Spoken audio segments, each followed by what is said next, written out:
ValveTime.net. Hi, and welcome to the ValveTime news for March 1st, 2016, where we'll recap the latest talking points regarding Valve and the community. You may have noticed we didn't quite manage to get any of our intended content out of the door last week, including a roundup. No, we weren't being lazy, we were just unexpectedly inundated with new content thanks to Valve. This news story is actually so long-winded and complicated it's best told as a story. Early on the 22nd of February, Valve accidentally released the SteamVR performance test application on Steam a few hours too soon. The demo, which can be downloaded on Steam via a link in the description, features a cut-down, muted version of the Aperture Robot Repair demo with a large number of hidden files left over from the full version of the demo, which itself features even more hidden files from other Valve projects and experiments. Although it was released later that day, the initial build was downloaded enough times to allow data miners over at Facepunch and Reddit to begin delving into the Source 2 files, prompting ourselves and the guys over at SteamDB to dust off an older leaked build of the full Aperture Robot demo we'd had for nearly half a year to begin some data mining of our own, a process which took more or less a full day. Investigations of code, textures, maps, and more revealed numerous characters and concepts likely related to Half-Life 3 and Left 4 Dead 3, old files from Portal 2, and a massive number of test environments and mechanics, most of which really didn't function in any way, shape, or form. An article on our website rounds up the first batch of findings, including strangely high-detailed models for Dog, new characters known as Retired Engineer and Adult 01, and a selection of the most interesting test maps. More or less all of the included maps are personal experiments by various Valve employees as they attempt to work out what kind of content does or does not work within virtual reality, with most of them intended as simplistic gameplay demos. Eventually, other members of the community got hold of the same leaked builds we had and were able to delve even deeper into the tens or hundreds of thousands of files, with work continuing to this day. We're confident you'll find no shortage of interesting information if you head on over to Google or YouTube and simply start looking. Now, as Counter-Strike players are no doubt aware, it has been way too long since Global Offensive received sizable and meaningful content, which certainly changed these past few weeks with the reveal and release of Operation Wildfire. The rather large operation finally brought about the return of classic map Nuke, which was reintroduced with all new visuals, an overhauled layout, and numerous other improvements.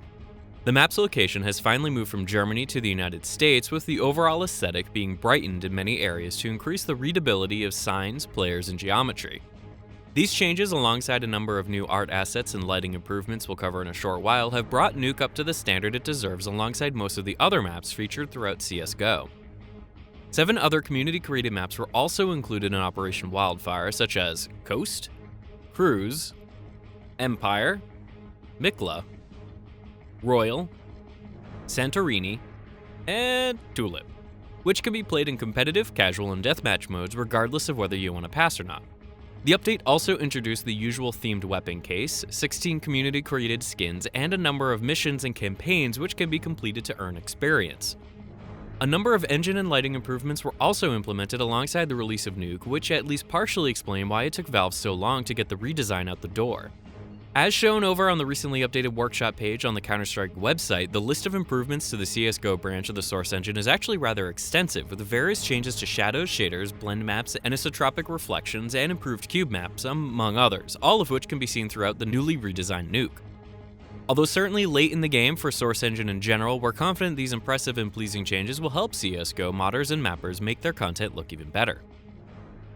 With pre-orders for the HTC Vive now upon us, you may already be aware of the device's price tag, which was revealed in a press release by HTC back on February 21st.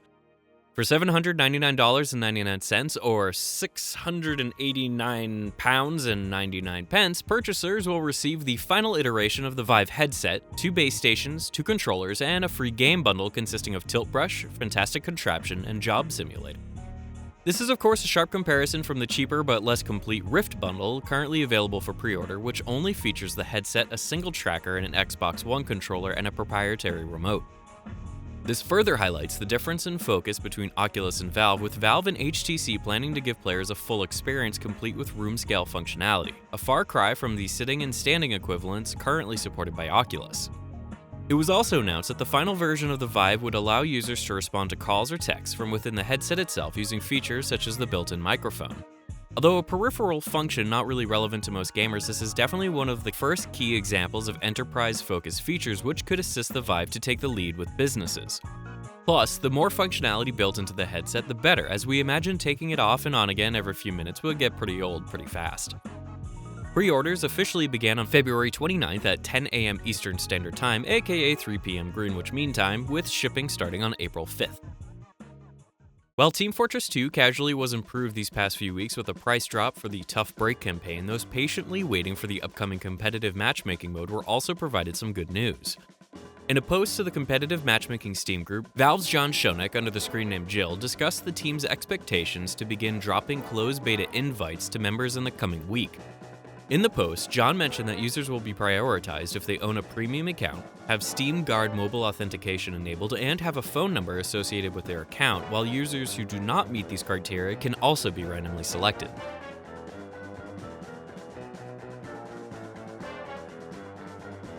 As soon as we hear anything more about the start of the beta, we'll be sure to let you know. There's been no shortage of dramatic exploits, arguments, and debates since the Shanghai Major Dota 2 tournament began this past week, but we're going to stay out of the old affair, largely because we promise not to cover the major event in any kind of real detail here on the show. Instead, let's briefly talk about the fourth and final Winter 2016 treasure added into Dota 2 on February 17th. Like all Battle Pass treasures before it, the new pack features 6 item sets of varying rarities alongside an ultra rare and extra special set, and some battle levels. The Battle Pass attached compendium was also updated with various predictions for heroes, teams, and the event itself, but it's a bit too late to get stuck in. Instead, head on over to the Dota 2 subreddit if you want to get caught up on the ongoing shenanigans regarding James Too Good Harding, the now fired production company, and Gabe Newell himself. Like every year, a number of Valve employees will soon be traveling to the Game Developers Conference in San Francisco on March 14, 2016, to discuss various topics relevant to their recent work. As you might expect, the 3 talks on offer this time around are almost exclusively focused on virtual reality experimentation and engine development. Speakers for the 2016 event include Dan Ginsberg, who will be discussing practical development for Vulkan, Emily Ridgway, who will be discussing virtual reality audio in a micro talk, and Alex Vlachos, who will be going in depth about VR rendering and performance. As usual, these talks probably won't be all too interesting for regular gamers, but anyone interested in game development, programming, or any of the relevant fields we just mentioned may just find the talks fascinating. While we're discussing conventions, it was also recently revealed that the HTC Vive Pre will be shown off to the public at the upcoming EGX Rezzed show in early April, similarly to how it was previously shown off at the main EGX. While we definitely don't cover every single public showing of the Vive, we thought we'd briefly reference this event given it's the one Nick and Glenn will likely be covering or attending in some capacity. Given how close EGX Rezzed will be to the launch of the Vive taking place within the same week, it could prove an important final marketing push for the HTC and Valve as Vive approaches its much-needed retail market. February 18th, 2016 finally brought about the release of the Half-Life mod Prospekt, created by Richard Seabrook. The mod, famous for a briefcase-related stunt in 2015, is available on Steam for $9.99 or £7.50, and drops Gearbox protagonist Adrian Shepard back into the Half-Life universe at Nova Prospekt, where he is tasked with assisting the apparently struggling Gordon Freeman. With an unbelievably stupid amount of hype from gaming press and community members going in, we were intrigued enough to want to check it out to see if all the fuss and the price tag is justified. The short answer is it most certainly is not. While bad quality mods are not uncommon, one of this status is pretty rare, not to mention one with a creator so seemingly unwilling to accept or understand negative criticism, with Richard frequently calling those of feedback with this kind haters, with controversy while expressing we go make our own game during private discussions. Thanks to the SteamVR leak taking up so much of our time last weekend, we haven't quite had the time to get a full review released just yet, but we're working on it. And that brings us to the end of a rather busy 2 weeks of Valve news. Don't forget to check out our other content, to follow our social media pages, and to join in with the conversations over on the ValveTime.net community forums. Thanks for watching, and bye for now.